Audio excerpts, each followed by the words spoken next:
Halo Bapak Ibu, saudara-saudari sekalian, lovers and haters, salam cerdas Indonesiaku.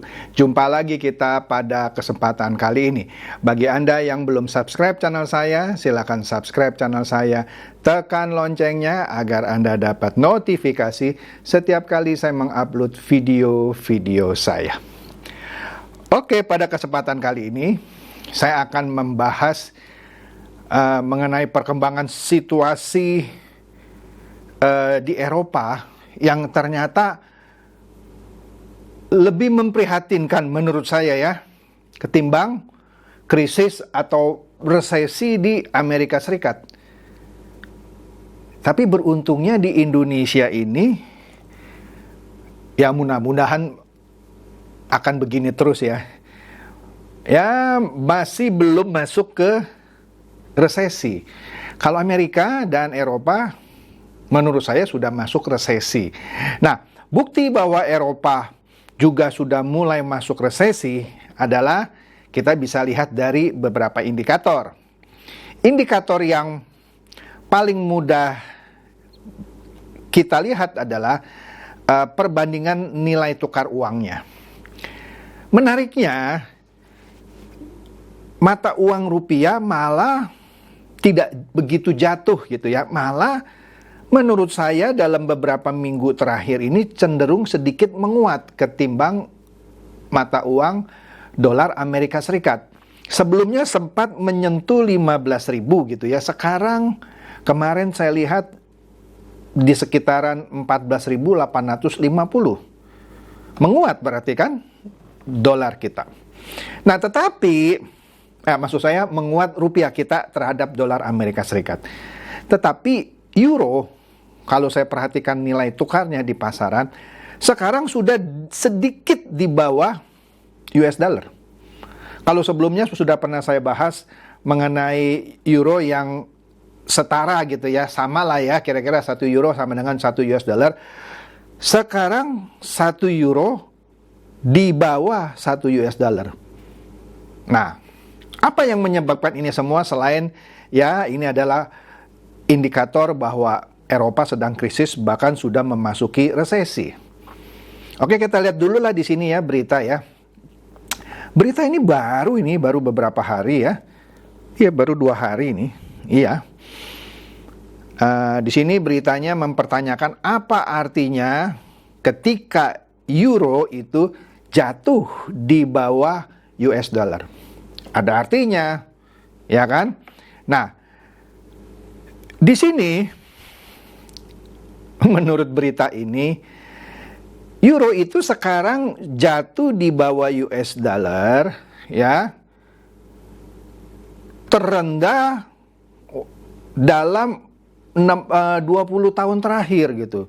Inilah yang terendahnya, ya, dalam 20 tahun terakhir, ya. Sehingga sekarang US dollar di atas euro. Padahal dulu euro lebih mahal gitu ya. Di atas US dollar. Nah, ada beberapa penyebab. Nanti kita lihat satu persatu ya. Supaya Anda lebih paham dan lebih cerdas gitu ya. Nah, di sini euro itu dipakai di 19 negara-negara Eropa, ya. Nah, sekarang ini Eropa sedang bergelut, struggling. Saya kok nggak bisa ketemu padanan kata bahasa Indonesia, apanya? Bergumul lah gitu ya. Bergumul dalam bidang apa? Dalam bidang krisis energi, dalam hal ini gas. Ya, kenapa? Ternyata selama ini negara-negara Eropa itu mendapatkan pasokan gasnya itu dari Rusia. Dari Rusia, ya. Nah, karena negara-negara Eropa ternyata adalah bagian dari NATO, yang ikut-ikutan sebut saja lah gitu ya dengan Amerika Serikat sebagai pemimpin NATO, yaitu mau membela Ukraina dan bahkan ikut-ikutan memberikan sanksi gitu ya kepada Rusia.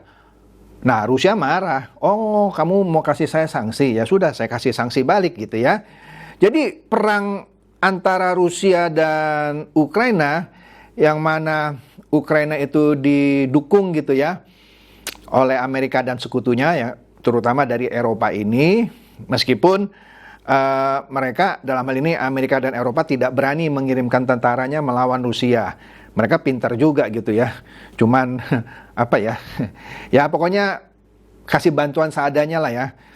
Dulu kan kita pikir perang antara Rusia dan Ukraina ini akan jadi perang dunia ketiga, di mana Amerika dan Eropa akan mengirimkan tentaranya bersama-sama membela Ukraina melawan Rusia. Ternyata tidak terjadi gitu.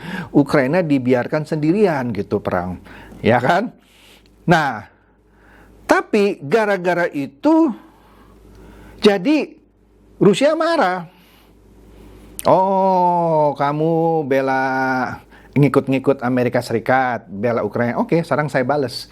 Kamu sok memberikan sanksi ekonomi kepada saya. Oke, saya bales. Dibalasnya bagaimana oleh Rusia? Pasokan gas itu yang selama ini diimpor oleh negara-negara Eropa dikurangi, bahkan terakhir di stop, sehingga mereka kekurangan gas. Mereka mau minta dari mana gasnya? Dari Amerika kejauhan. Dan juga saya nggak yakin Amerika bisa mengekspor gasnya ke Eropa. Nah, oleh karena itu, dan juga ada beberapa faktor lah, akhirnya Rusia terus menekan negara-negara Eropa. Ketika Jerman ini diminta untuk membayar gas itu dalam bentuk rubel, diminta, yuk kamu bayarlah ke saya dalam bentuk rubel, saya nggak mau dibayar pakai US dollar. Jerman tidak mau, maunya bayar pakai US dollar, karena selama ini kan perdagangan internasional biasanya mereka memakai US dollar ya. Rusia nggak mau terima US dollar, you harus pakai rubel. Nggak mau tahu dah, you beli rubel di mana, you bayar saya rubel. Karena Jerman tidak mau bayar pakai rubel, akhirnya di stop. Ya, jadi sekarang Jerman kehilangan pasokan gas dari Rusia. Memang Rusia karena tidak sengaja tidak mau jual, dia juga tidak dapat uang lah ya. Ya tapi dia kasarnya ya sudahlah, you kan mau main sanksi-sanksian ya, saya juga sanksi kamu gitu ya. Jadi kan menarik ya. Nah, jadi di sini gara-gara perang Rusia lawan Ukraina yang sebelumnya katanya mau didukung oleh Amerika Serikat dan Eropa, tapi Ukraina ternyata ditinggal sendirian. Betul sih memberikan bantuan, tapi menurut saya ala kadar gitu ya. Tapi dampaknya buat penduduk Eropa jadi jelek gitu ya. Karena ketika gas ditutup dari Rusia ke negara-negara Eropa misalnya ya, loh mereka kekurangan gas. Harga gas jadi naik 3 kali lipat. Jadi apa? Inflasi. Iya dong, harga barang jadi mahal, jadi inflasi, ya. Nah, di sini dengan kata lain, sebenarnya Eropa mengharapkan dia rebound. Rebound itu bangkit kembali ya setelah pandemi COVID-19. Tapi sekarang terpuruk lagi dalam resesi yang diciptakan gara-gara perang Rusia dan Ukraina yang mereka juga mendukung Amerika. Mau memberikan sanksi kepada Rusia. Jadi mereka nggak keluar-keluar itu dari keadaan buruk setelah dihajar oleh pandemi COVID-19. Nah, di sini selain gas juga oil gitu ya, minyak dari Rusia itu lebih diharapkan oleh negara-negara Eropa ketimbang minyak atau gas dari Amerika. Mereka sulit juga mengharapkan minyak dan gas dari Amerika. Kalaupun mereka sekarang beli dari Amerika, harganya jadi mahal karena kan dolarnya menguat, euronya melemah. Sami mawon kan? Iya kan? Nah, di sini kalau perang Rusia dan Ukraina berkepanjangan, ya, maka pasokan tadi gas maupun minyak dari Rusia ke negara-negara Eropa terus berkurang, malah terancam akan di stop. Maka harga-harga minyak, bensin dan segala macam dan gas gitu ya di Eropa sekarang sudah naik 3 kali lipat. Ya. Sehingga mereka harus irit-irit itu yang namanya gas maupun minyak, bensin buat apapun lah gitu ya. Nah sekarang kalau orang mau berpergian kan tetap harus isi mobilnya dengan bensin kan, nggak ada pilihan kan. Nah gara-gara bensin di sana naik, inflasi, ya sudah lah ya. Nah inilah balas dendamnya Rusia kepada negara-negara Eropa. Seru ya, seru ya. Oleh karena itu, gara-gara harga-harga minyak dan gas itu naik berlipat-lipat, inflasi di Eropa juga naik di bulan Juli lalu mencapai 8,9%. Ya, nyaingin Amerika inflasinya 8,9%. Indonesia kan masih sekitar 5 ya. Mereka sudah 8,9 ya. Sehingga apa ya? Bahan makanan pun juga ikut naik. Ya. Listrik juga jadi ikut naik. Ya. Karena kan beberapa pembangkit tenaga listrik juga menggunakan gas dan segala macam gitu ya. Kemudian barang-barang produksi di sana juga naik. Karena untuk memproduksi barang kan perlu minyak, perlu gas gitu ya. Karena harga gas dan minyak mahal, maka ongkos produksi naik, barang-barang juga naik. Inflasi tinggi, ya resesi. Ya, resesi. Ya kan? Nah, jadi semuanya naik. Jadi nasib mereka sekarang karena sok-sokan gitu ya, ini menurut bahasa saya, mau memberikan sanksi kepada Rusia, sekarang mereka harus menanggung gitu ya. Entah kapan ini perang ini berakhir. Kalau terus-terusan ya mereka akan tambah merana. Tapi malah Amerika diuntungkan karena justru dolarnya menguat. Gila ya. Apa jangan-jangan ini sengaja gitu ya? Amerika menciptakan ngompor-ngomporin Ukraina, dia sudah pakai perhitungan begini, yang sengsara justru Eropanya. Entah deh. Ya, oke. Nah, tadi saya sudah katakan kan, kita sudah ilustrasinya juga, saluran pipa gas dari Rusia ke negara-negara Eropa, khususnya ke Jerman itu sekarang sudah di stop gitu ya. Ya, jadi gara-gara itu inflasi naik. Nah, menariknya, Amerika sudah berkali-kali The Fed, bank sentralnya menaikkan suku bunga dari 0,25, kemudian 0,50, kemudian terakhir yang tertinggi 0,75. Menariknya, bank sentral Eropa baru sekali menaikkan suku bunga. Karena nggak tahan lagi dia harus naikkan suku bunga. Baru sekali. Sedangkan Amerika sudah berkali-kali. Ya. Nah, sebagai catatan, sejak diluncurkannya euro gitu ya di awal tahun 1999, ya kira-kira 23 tahun yang lalu gitu ya, itu 1 euro itu sekitar 1,2 dolar. Jadi kalau Anda punya 1 euro, Anda bisa tukarkan dengan sekitar 1,2 US dollar. Jadi kan euro lebih tinggi nilainya, US dollar lebih rendah. Ya. Jadi dengan 1 euro dia bisa beli barang yang 1,2 US dollar kira-kira. Sekarang 1 euro tidak 1,2 lagi, cuma 0,9 sekian. Berarti harga nilai euro turun. Jadi kalau dia mau beli barang dulu yang 1,2 US dollar cukup dengan 1 euro, sekarang dia harus mengeluarkan lebih dari 1 euro. Iya kan? Iyalah. Dengan kata lain, US dollarnya menguat, euro melemah.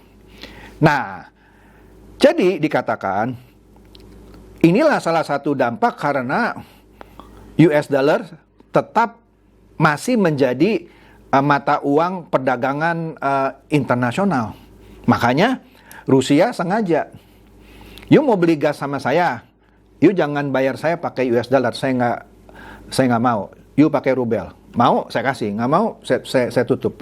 Nah, gara-gara negara Eropa tidak mau bayar pakai rubel, ditutup, ya kan? Nah, dengan kata lain, sekarang US dollar dengan kasus seperti ini menarik keuntungan secara tidak langsung, ya. Sehingga seakan-akan US dollar dianggap sebagai mata uang yang benar-benar kuat dan menjadi safe haven, jadi mata uang yang benar-benar terlindungi nilainya, baguslah gitu ya, bagi investor ya di masa-masa yang tidak menentu ini, malah makin kuat dia, ya. Nah, kembali lagi, tadi dikatakan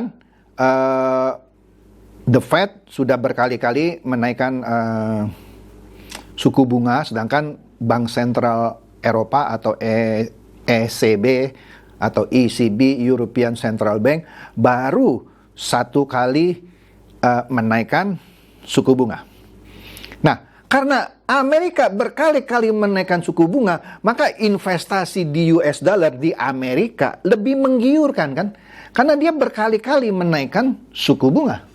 Sedangkan di Eropa baru sekali. Artinya, tidak menutup kemungkinan investor-investor Eropa mencairkan atau menukarkan uang euronya, kemudian dia tukar ke US dollar, dia investasi di Amerika. Karena di Amerika suku bunganya lebih tinggi, lebih menjanjikan ketimbang mereka berinvestasi di negaranya sendiri. Nah, ini dia. Maka investor-investor Eropa ditenggarai banyak menjual euronya, kemudian dia membeli dolar, dia investasi di Amerika Serikat. Iya, karena suku bunganya lebih tinggi, ya. Nah, inilah yang juga membuat euro itu makin turun harganya dan dolar semakin tinggi. Jadi mulai ngerti ya, dampak dari sebuah negara itu menaikkan suku bunga sehingga investasi di negaranya lebih bagus gitu ya. Maka dalam hal ini orang-orang investor dari Eropa menjual euronya, beli US dollar, investasi di Amerika Serikat. Lah iya, wajar, ya kan? Nah, sedangkan Bank Sentral Eropa ini ya baru menaikkan sekali, itu pun dalam 11 tahun baru sekali naikkan, baru-baru ini. Ya, tetap tidak menarik, ya. Meskipun katanya Bank Sentral Eropa ini nanti di September akan menaikkan lagi suku bunga. Ya, mungkin maksudnya supaya investor-investor Eropa tidak lagi menaruh uangnya ke Amerika, karena dia menaikkan lagi suku bunga supaya di sini juga tinggi bunganya, investasi dalam negeri saja mungkin, ya. Mungkin.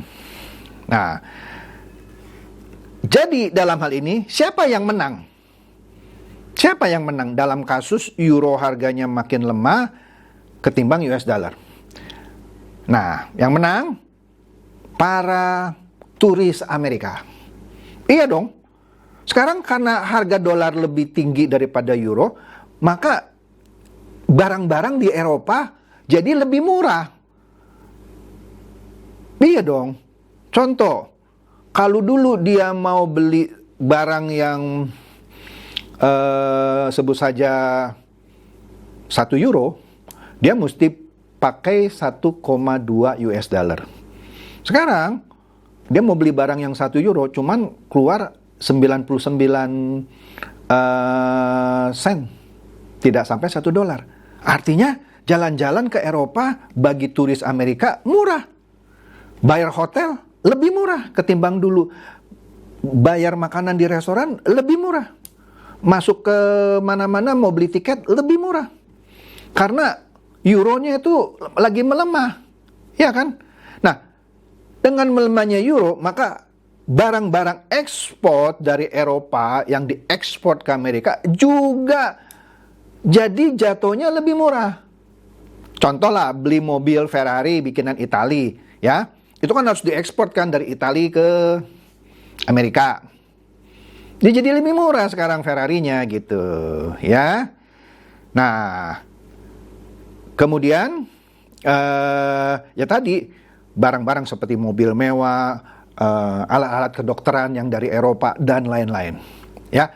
Karena dia bisa beli barang-barang impor dengan lebih murah, maka inflasi Amerika bisa pelan-pelan jadi agak turun. Karena warganya membeli barang yang lebih murah. Jadi, pinter juga ya Amerika ya. Oke, siapa yang kalah dalam hal ini? Ya sudah pasti ya, orang Eropa banyak kalahnya, tapi orang Amerika juga bisa kalah loh. Kenapa? Orang-orang Amerika yang mengekspor barangnya ke Eropa. Gini deh, petani kedelai dah. Dulu kan ketika euro harganya lebih tinggi dari US dollar, kacang kedelai itu dianggap barang murah. Sekarang kedelai itu jadi barang mahal. Ya kan? Sehingga pendapatan ekspor dari Amerika bisa menurun. Ya. Nah, meskipun tadi dia bisa menang dalam arti kata turisnya bisa beli barang murah di Eropa, tapi barang Amerika yang masuk ke Eropa jadi mahal. Ya. Tapi dengan kejadian seperti ini, turis dari Eropa juga sekarang mikir-mikir gitu kalau mau jalan-jalan ke Amerika karena jadi mahal. Jalan-jalan ke Amerika karena dolar Amerika lagi menguat. Ya oke lah. Itu plus minusnya kalau kejadian seperti ini terjadi. Ya. Nah, menariknya.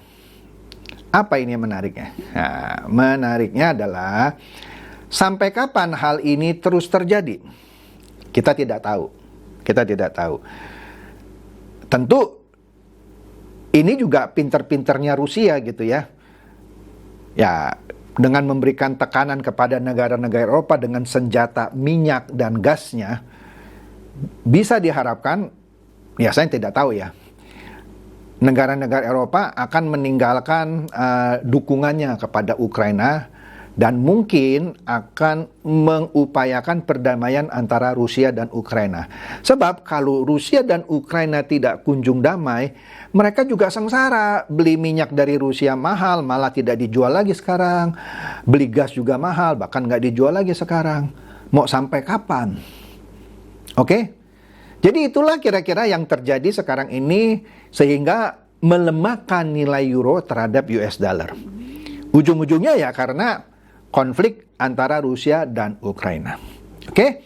Semoga ini mencerdaskan dan mencerahkan Anda semua. Silakan share video saya ini kepada teman-teman, sahabat atau kerabat supaya mereka tambah cerdas dan tercerahkan.